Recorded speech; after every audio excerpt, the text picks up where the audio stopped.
초코인생이라는 아이들이 가지신 댓글을 남겨주셨는데 상당히 장문을 남겨주셨고 저도 읽는 내내 너무너무 안타까웠어요. 지금 고등학생분이시고 앞으로 사회생활을 이제 나가서 하실 예정이신데 워낙에 너무 소심해가지고 동생들이 때려도 나는 화를 낼 수가 없고 화내는 것 자체가 너무 두렵다고 말씀을 해주시더라고요. 뭔가 소리를 지르고도 싶은데 목소리도 안 나오고 그 목소리 안 나오는 것 때문에 노래를 부를 수도 없고 스스로가 너무 자존감이 떨어진다 이런 느낌으로 댓글을 달아주셨더라고요. 저도 너무 그래서 그 댓글을 보고 속상했었고 사실 저도 비슷한 경험이 있기 때문에 이 얘기를 꼭 해보고 싶어가지고 가지고 왔어요. 초코인생님 보고 계신가요?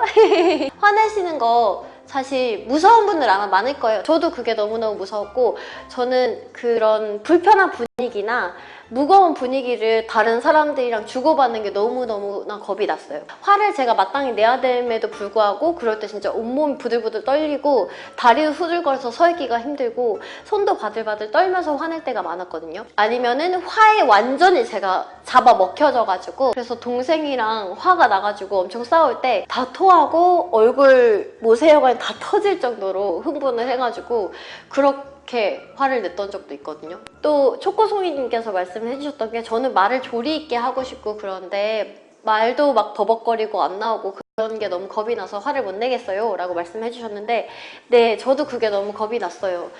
내가 분명히 화를 내야 되는 상황임에도 불구하고 내가 화를 냈을 때 저 친구한테 실수할까봐 내가 지금 화내는 게 맞나? 내가 지금 이야기하고 있는 게 맞나? 약간 자꾸 사실검증 같은 게 필요한 거예요. 그리고 내가 화를 낼 때는 처음부터 끝까지 그냥 다 빈틈없이 옳은 소리 해야 되고 그래서 내가 화를 내는 대상한테 꼬투리 잡히지 말아야 되고 이런 걸 되게 중요하게 생각을 했거든요. 그래서 그렇게 하다 보니까는 화를 낼 수가 없는 거예요. 내가 화를 내도 되는 상황인지 정당성도 모르겠고 뭐라고 말을 해야 될지도 모르겠고 그 화를 내야 되는 상황임에도 불구하고 나는 계속 참다 보니까 상대방한테 나는 너한테는 이래도 되는 사람, 너는 나한테 이런 취급 받아도 되는 사람 이렇게 변해버리는 거예요. 점점 무례한 사람들이 많아지게 되고 나는 점점 쉬운 사람? 진짜 만만하고 간단한 사람? 막 이렇게 변해버리더라고요. 그래서 더 상황을 악화시키기 시작했어요. 자꾸 나는 화를 점점 더 못 내겠고 애들은 당연하던 듯이 나한테 무례하게 행동하고 그러다 보니까 내 자존감을 점점 스스로 더 갉아먹는 거죠. 아 나는 이렇게 생겨먹어가지고 말도 제대로 못하고 이런 식으로. 초코송이님한테 꼭 말씀드리고 싶은 게 내가 따다다다다다 옳은 소리만 하고 빈틈없이 뭔가 화를 내지 않아도 돼요. 내가 만약에 하다가 실수를 했어. 말 버벅거려도 되고요. 울어도 되고 말 실수해도 상관없어요. 대신에 내가 말 실수를 하거나 그랬으면은 사과하는 것도 두려워하지 마요. 너 좀 말이 심해 라고 그쪽에서 이야기를 하면은 거기에 대해서 나도 그런 것 같아. 그러면 미안해. 그냥 그렇게 얘기할 수 있으면 돼요. 그렇게 꾹꾹 참아놨다가 화를 눌러서 참다가 갑자기 화를 낼 때는 진짜 스스로도 엉망진창이 돼요. 준비를 완벽하게 해서 화를 낼 수 있는 준비를 해가지고 화를 낼 필요는 없다는 거예요. 그 얘기가 해드리고 싶었어요. 다른 분들은 어떠세요 혹시? 트리콤파님 전 말 안 통하는 외국에 혼자 여행 나가보는 걸 추천드려요. 특히 한국 사람 많이 안 가고 다 외국인밖에 없는 곳. 생존을 위해서 부딪히고 안 되는 흥정하고 거절당하면서 그냥 사람들이랑 얘기하는 게 별거 아니구나 하시는 분들이 많아요. 단점이라고 하면 외국에서 자신감 뿜뿜하다가 한국 오면 다시 쭈그리는 이 케이스. 외국에서 살아남으려면 무슨 말이든 해야 되고 사람들이랑 소통을 해야 되니까 그리고 그렇게 어떻게 해서든 부딪히다 보면은 그쵸 그냥 거절당하기도 하고 거절당하는 게 별거 아니구나 라는 것도 배우게 되는 것 같아요. 이화동님 화나면 말문이 막히고 너무 화가 나서 눈물이 나요. 모든 감정이 뭔가 그 한계치, 임계점을 넘으면 눈물이 나는 것 같아요. 그래도 상관없어요. 눈물 나도 상관없어요. 그냥 눈물이 나면 눈물 흘리면서 할 말 하세요. 그렇게 하면 되더라고요. 화내는 방법이 별거 없는 것 같고 사실 그거에 대해서 오히려 더 어렵게 생각하니까는 더 화를 못 내겠고 그렇다 보니까 화가 나가질 못하니까 내 안에서 자꾸 잘하고 그래서 어떤 사람들이 미워하게 되고 그러면서 내 자신도 미워하게 되고 그런 것 같아요.